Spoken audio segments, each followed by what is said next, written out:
Our tour starts at Wirral Hotel, located in the very heart of Tallinn, right at the gates of its medieval old town.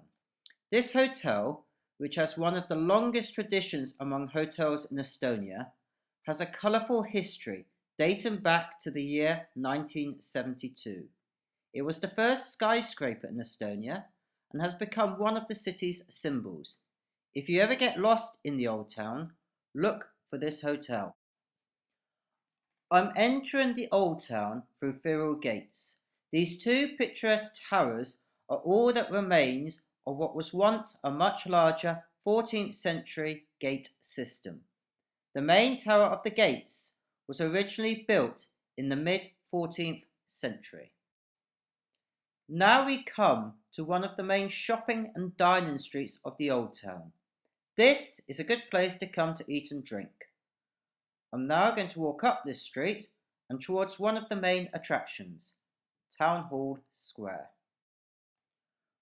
We are now approaching the end of Wirral Street. The large Gothic-style building in front of you is the Town Hall.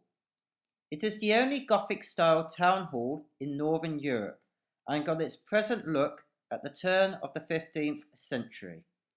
If you're feeling energetic, you can climb 115 steep steps to the top of this tower.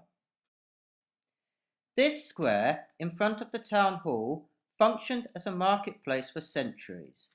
Through the years, this served as a place of celebrations as well as executions. Today, the square remains a cultural focal point for the city. In summer, it's filled with outdoor cafes and is home to many open-air concerts, including Tanalpada and Dave Benton's Eurovision winning song, Everybody, back in 2001. As you can see now, it is the annual Christmas market, a good place to drink the local mulled wine, a hot spiced wine which the locals call glurgi. For the more adventurous, try the local blood sausage with sauerkraut. In the centre of the square is a Christmas tree. The first Christmas tree in Tallinn's Town Hall Square was put up in 1441, making it the first public Christmas tree ever put on display in Europe. Single merchants and city girls had the tradition of dancing around the Christmas tree and later burning it down.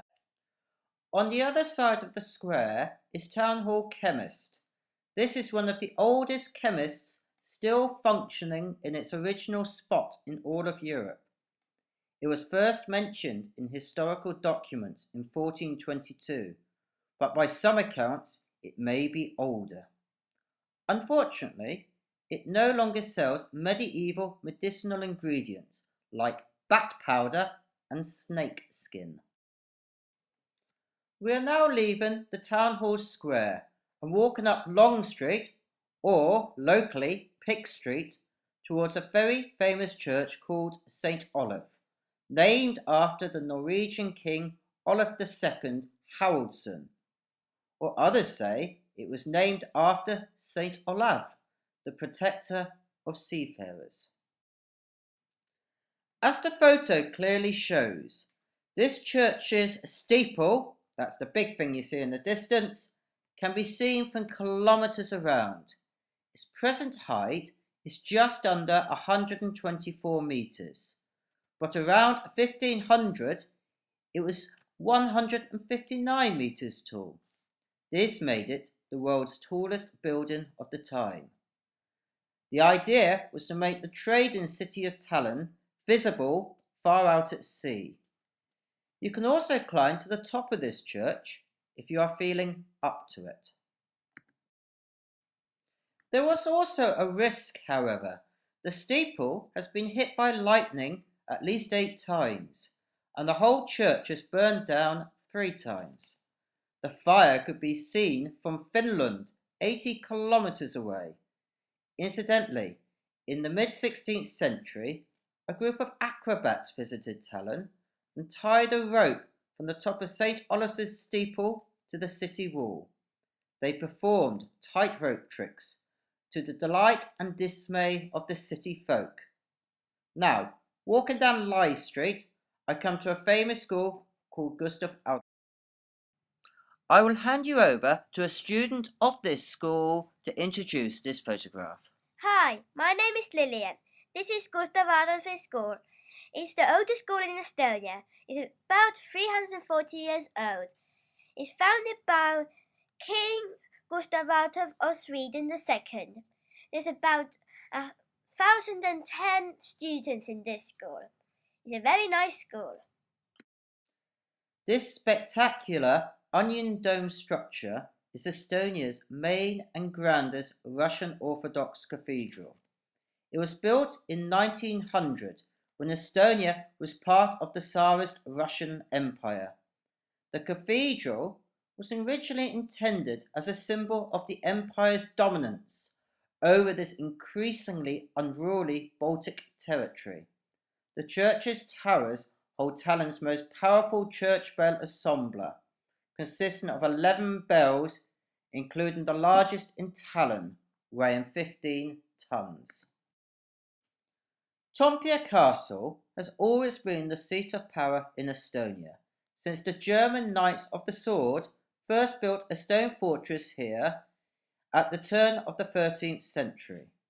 Every foreign empire that ruled Estonia used the castle at its base. Today, appropriately, is home to Estonia's parliament. We are now going to walk down Toompea Street and see another famous church. This is Tallinn's grandest 19th century church, the Kalev or Charles XI's Church. It is unique because of its twin steeples, huge size and neo-Roman style. It was built at the end of the 19th century on the order of Sweden's King Charles XI. This church has wonderful acoustics, boasts the country's largest church organ, and a seating capacity of 1,500. Because of this, it is often used as a venue for choral concerts.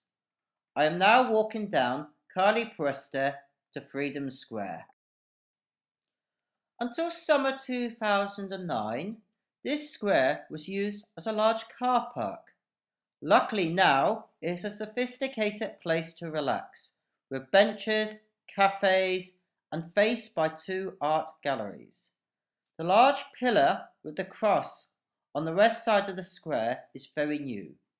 This is the monument to the War of Independence, and this commemorates Estonia's hard-fought struggle in 1918 to 1920 to free itself of foreign rule.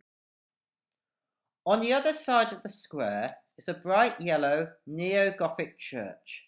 Despite two attempts to tear it down in the last century, it has persevered and is likely to be around for a long time to come. I will now look for the familiar landmark of Vira Hotel to conclude this tour. And we are now back to where we started. I'm going to go into the hotel and drink a beer.